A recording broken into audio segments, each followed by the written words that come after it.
Past continuous tense ನಿರಂತರ ಭೂತಕಾಲ. ಹಿಂದೆ ಒಂದು ಟೈಮಲ್ಲಿ ಕೆಲಸ ನಡೆಯುತ್ತಾ ಇತ್ತು ಅನ್ನೋದು ಹೇಳೋಕೆ ಈ ಕಾಲ ಬಳಸ್ತೀವಿ. ಪಾಸ್ಟ್ ಕಂಟಿನ್ಯೂಸ್ ಟೆನ್ಸ್ ಅಂದರೆ ಹಿಂದಿನ ಒಂದು ಸಮಯಕ್ಕೆ ಏನೋ ಕೆಲಸ ನಡೆಯುತ್ತಾ ಇತ್ತು, ಮಧ್ಯದಲ್ಲೇ ಇತ್ತು, ಅದನ್ನೇ ಈ ಟೆನ್ಸ್ ಅಲ್ಲಿ ಹೇಳ್ತೀವಿ. ಒಂದು ನಿರ್ದಿಷ್ಟ ಸಮಯ, ನಿನ್ನೆ ಸಂಜೆ 6 ಗಂಟೆಗೆ ನಾನು ಟಿವಿ ನೋಡುತ್ತಿದ್ದೆ. ಟಿವಿ ನೋಡುವ ಕಾರ್ಯ ಆ ಸಮಯದಲ್ಲಿ ನಡೆಯುತ್ತಾ ಇತ್ತು. ನೀವು ಮನೆಗೆ ಬಂದಾಗ ಮಕ್ಕಳು ಆಟ ಆಡುತ್ತಿದ್ದರು. ಅವರು ಬಂದ ಸಂದರ್ಭದಲ್ಲಿ ಆಟ ಮುಂದುವರಿಯುತ್ತಿತ್ತು.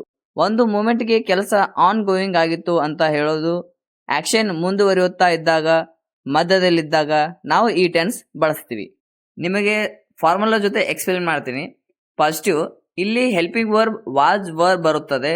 Example, I was reading a book, ನಾನು ಪುಸ್ತಕ ಓದುತ್ತಿದ್ದೆ. ಹಿ ವಾಸ್ ಪ್ಲೇಯಿಂಗ್ ಕ್ರಿಕೆಟ್, ಅವನು ಕ್ರಿಕೆಟ್ ಆಡುತ್ತಿದ್ದ. They were watching a movie, ಅವರು ಸಿನಿಮಾ ನೋಡುತ್ತಿದ್ದರು. ನೆಗೆಟಿವ್ ಸೆಂಟೆನ್ಸ್ ಅಲ್ಲಿ ನಾಟ್ ಬರುತ್ತೆ. ಐ ವಾಸ್ ನಾಟ್ ಸ್ಲೀಪಿಂಗ್, ನಾನು ನಿದ್ದೆ ಮಾಡುತ್ತಿರಲಿಲ್ಲ. She was not cooking food, ಅವಳು ಅಡುಗೆ ಮಾಡುತ್ತಿರಲಿಲ್ಲ. We were not talking to anyone, ನಾವು ಯಾರ ಜೊತೆಗೂ ಮಾತನಾಡುತ್ತಿರಲಿಲ್ಲ. ಇಂಟರೋಗೇಟಿವ್ ಸೆಂಟೆನ್ಸ್ ಅಲ್ಲಿ ಹೆಲ್ಪಿಂಗ್ ವರ್ಡ್ ಫಸ್ಟ್ ಬರುತ್ತೆ. Example, were you studying at 9 PM, ನೀನು ರಾತ್ರಿ 9ಕ್ಕೆ ಓದುತ್ತಿದ್ದೀಯಾ? Was he driving the car, ಅವನು ಕಾರು ಓಡಿಸುತ್ತಿದ್ದನ? ವರ್ ದೇ ಪ್ಲೇಯಿಂಗ್ ಔಟ್ಸೈಡ್, ಅವರು ಹೊರಗೆ ಆಡುತ್ತಿದ್ದರಾ? ನೆಗೆಟಿವ್ ಪ್ಲಸ್ ಇಂಟರೋಗೇಟಿವ್ ಅಲ್ಲಿ ಹೆಲ್ಪಿಂಗ್ ವರ್ಬ್ ನೆಗೆಟಿವ್ ಆಗಿರುತ್ತೆ. Example, wasn't I helping you, ನಾನು ನಿನಗೆ ಸಹಾಯ ಮಾಡುತ್ತಿರಲಿಲ್ಲವೇ? Wasn't she reading the newspaper, ಅವಳು ನ್ಯೂಸ್ ಪೇಪರ್ ಓದುತ್ತಿರಲಿಲ್ಲವೇ? Weren't they waiting for the bus, ಅವರು ಬಸ್ಗಾಗಿ ಕಾಯುತ್ತಿರಲಿಲ್ಲವೇ? ಪಾಸಿಟಿವ್ ಸೆಂಟೆನ್ಸ್ ದಲ್ಲಿ I, he, she, it, ಸಂಜುಗೆ helping verb was ಬರುತ್ತದೆ. ಯು, ವಿ, ದೇಗೆ ವರ್ ಬರುತ್ತೆ. I was sleeping, you were sleeping. Negative sentence ದಲ್ಲಿ ಹೆಲ್ಪಿಂಗ್ ವರ್ಬ್ ಜೊತೆ ನಾಟ್ ಸೇರಿಸಿ I was not sleeping, you were not sleeping. Interrogative sentence ದಲ್ಲಿ ಅಂದ್ರೆ question ಕೇಳುವಾಗ helping verb first ಬರುತ್ತೆ. Was I sleeping, were you sleeping. Negative question ಕೇಳುವಾಗ helping verb negative ಆಗಿರಬೇಕು. ಅಂದ್ರೆ wasn't I sleeping, weren't you sleeping. I was reading a book, ನಾನು ಪುಸ್ತಕ ಓದುತ್ತಾ ಇದ್ದೆ. I was not reading a book, ನಾನು ಪುಸ್ತಕ ಓದುತ್ತಾ ಇರಲಿಲ್ಲ. Was I reading a book, ನಾನು ಪುಸ್ತಕ ಓದುತ್ತಾ ಇದ್ದೇನಾ? Wasn't I reading a book, ನಾನು ಪುಸ್ತಕ ಓದುತ್ತಾ ಇರಲಿಲ್ಲವೇ? ಈ ಎಲ್ಲ ಸೆಂಟೆನ್ಸಸ್ಗಳು ಹಿಂದೆ ಒಂದು ಟೈಮಲ್ಲಿ ನಡೆಯುತ್ತಿದ್ದ ಆಕ್ಷನ್ಗಳು. ಆ ಸಮಯಕ್ಕೆ ಅವರು ಏನ್ ಮಾಡ್ತಾ ಇದ್ರು. ನೀವು ಕೂಡ ಇದನ್ನ ಟ್ರೈ ಮಾಡಿ. ಅವರು ಕ್ರಿಕೆಟ್ ಆಡುತ್ತಿದ್ದರು. ದೇ ವರ್ ಪ್ಲೇಯಿಂಗ್ ಕ್ರಿಕೆಟ್, ನಾವು ಮೂವಿ ನೋಡುತ್ತಿದ್ದೆವು. We were watching a movie, ಅವನು ತನ್ನ ಸೈಕಲ್ ಸರಿಪಡಿಸುತ್ತಿದ್ದನು. He was repairing his bicycle, ಮಕ್ಕಳು ಜೋರಾಗಿ ನಗುತ್ತಿದ್ದರು. The children were laughing loudly, ಭಾರಿ ಮಳೆ ಬರುತ್ತಿತ್ತು.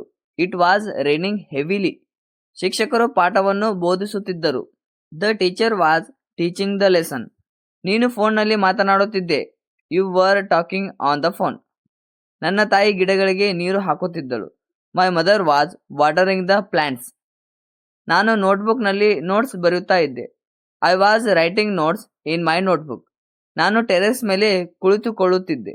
I was sitting on the terrace, ನನ್ನ ತಾಯಿ ಆಹಾರವನ್ನು ತಯಾರಿಸುತ್ತಿದ್ದರು. My mother was preparing the dinner, ನಾನು ಪುಸ್ತಕಗಳನ್ನು ಜೋಡಿಸುತ್ತಿದ್ದೆ. I was arranging the books, ವಿದ್ಯಾರ್ಥಿಗಳು ಗ್ರೂಪ್ ವರ್ಕ್ ಮಾಡ್ತಾ ಇದ್ದರು. The students were doing group work, ನಾನು ನೀರು ಕುದಿಯಲು ಕಾಯುತ್ತಿದ್ದೆ. I was waiting for the water to boil, ನಿನ್ನ ಸಹೋದರ ನಿನ್ನೆ ಏನು ಮಾಡುತ್ತಿದ್ದ? What was your brother doing yesterday, ಆ ಸಮಯಕ್ಕೆ ನಾನು ಟಿವಿ ನೋಡ್ತಾ ಇರಲಿಲ್ಲ. I was not watching TV at that time, ಅವನು ನಿನ್ನೆ ಯಾರೊಂದಿಗೂ ಮಾತನಾಡುತ್ತಿರಲಿಲ್ಲ. He was not talking to anyone yesterday, Ravi ನಿನ್ನೆ ರಾತ್ರಿ ಆಟ ಆಡುತ್ತಿರಲಿಲ್ಲ. Ravi was not playing the game last night, ನಾನು ಮಧ್ಯಾಹ್ನ ಪುಸ್ತಕ ಓದುತ್ತಾ ಇದ್ನಾ? Was I reading the book in the afternoon, ಅವರು ಕ್ಲಾಸ್ ರೂಮ್ನಲ್ಲಿ ಕೂಗುತ್ತಾ ಇದ್ರಾ? Were they shouting in the classroom, ಸಂಜೆ ನಾನು ಓದುತ್ತಾ ಇರಲಿಲ್ಲವಾ? Wasn't I studying in the evening, ನೀನು ಕರೆ ಮಾಡಿದಾಗ ಅವಳು ಅಡುಗೆ ಮಾಡ್ತಾ ಇರಲಿಲ್ಲವಾ?